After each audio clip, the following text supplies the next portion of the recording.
এই ভিডিওটিত আমি আমাৰ বৰাক ভিলেৰ এখন কলেজ কাছাৰ ডিস্ট্ৰিক্টৰ এখন কলেজ মাধৱ চন্দ্ৰ দাস কলেজ ইয়াতে কিছু গেষ্ট ফেকাল্টিৰ ভ্যাকেন্সিৰ কাৰণে এটা এডভাৰটাইজ পাবলিছ হৈছে যিসকলে ইন্টাৰেষ্টেড বা যিসকলৰ কোৱালিফিকেশন আছে তেওঁলোকে এপ্লাই কৰিব পাৰিব তো সাবজেক্ট বহুত কেইটা সাবজেক্টৰ আছে ইংলিছৰ দুটা আছে বেংগলী দুটা মণিপুৰী এটা ইকোনমিক্সৰ দুটা ফিলসফি দুটা হিষ্ট্ৰী দুটা পলিটিকেল সায়েন্স দুটা এনভাইৰনমেন্টাল ষ্টাডিজ এটা তাৰ পিছত ফিজিক্সৰ এটা physics chemistry mathematics botany zoology geology গোটেইটা এটা আছে তো এইকেইটা বিভিন্ন সাবজেক্টৰ গেষ্ট ফেকাল্টি পিওৰলি টেম্পৰেৰী বেসিছত ইয়াৰ এইখন কলেজখনৰ নাম হৈছে Madhab Chandra Das college Sonai post office Sonai Cachar এইখন কলেজত কন্ট্ৰাকচুৱেল বেসিছত এপইন্টমেন্ট দিয়া হ'ব গতিকে ইয়াতে কোৱালিফিকেশন কি লিখা আছে consistently good academic career from HSLC to post graduation একদম মেট্ৰিকৰ পৰা মাষ্টাৰ ডিগ্ৰী লৈকে একাডেমিক কেৰিয়াৰটো ভাল হ'ব লাগিব আৰু যিসকলে ইন্টাৰেষ্টেড ৱাক ইন ইন্টাৰভিউত যাব পাৰিব ৱাক ইন ইন্টাৰভিউ কেতিয়া যাব হেখিনি আমি চাম তাৰ আগত সকলোকে মই ৰিকুৱেষ্ট কৰিম যদি এই চেনেলটো নতুন কৰি আছে সাবস্ক্ৰাইব কৰি লব এনেকুৱা ধৰণৰ ইনফৰমেশন পাই থাকিবৰ কাৰণে তো ইয়াতে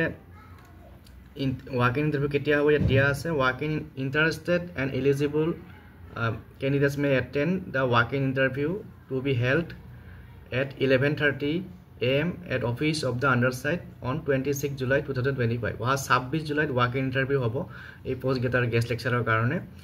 আৰু যিসকলে ইন্টাৰেষ্ট তেওঁলোকে এপ্লিকেশন ফৰ্ম আৰু সেলফ অ্যাটেস্টেড কপিজ অফ টেষ্টিমনিয়েলছ আৰু বায়োডাটা লৈ যাব লাগিব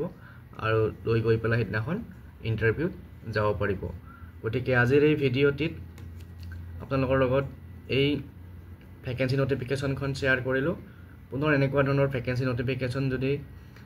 কিবা ওলাই তেতিয়া হলে মই আপোনালোকৰ লগত শেয়াৰ কৰিম চেনেলটো চাই থাকিব আৰু ভিডিওটো শেয়াৰ কৰি দিব তো আৰু এবাৰ মই দেখাই দিছো সাবজেক্ট এটা কি আছে English Bengali Manipuri economics philosophy history political science তাৰ পিছত environmental studies physics chemistry mathematics botany zoology geology এইকেইটা সাবজেক্ট গতিকে এইকেইটা সাবজেক্টত যিসকলে কোৱালিফিকেশন অৰ্জন কৰিছে মাষ্টাৰ ডিগ্ৰী কৰিছে তেওঁলোকে এই পোষ্ট গেটাৰ কাৰণে ৱাক ইন ইন্টাৰভিউত যাব পাৰিব তো পুনৰ নেক্সট ভিডিঅ'ত লগ পাম থ্যাংক ইউ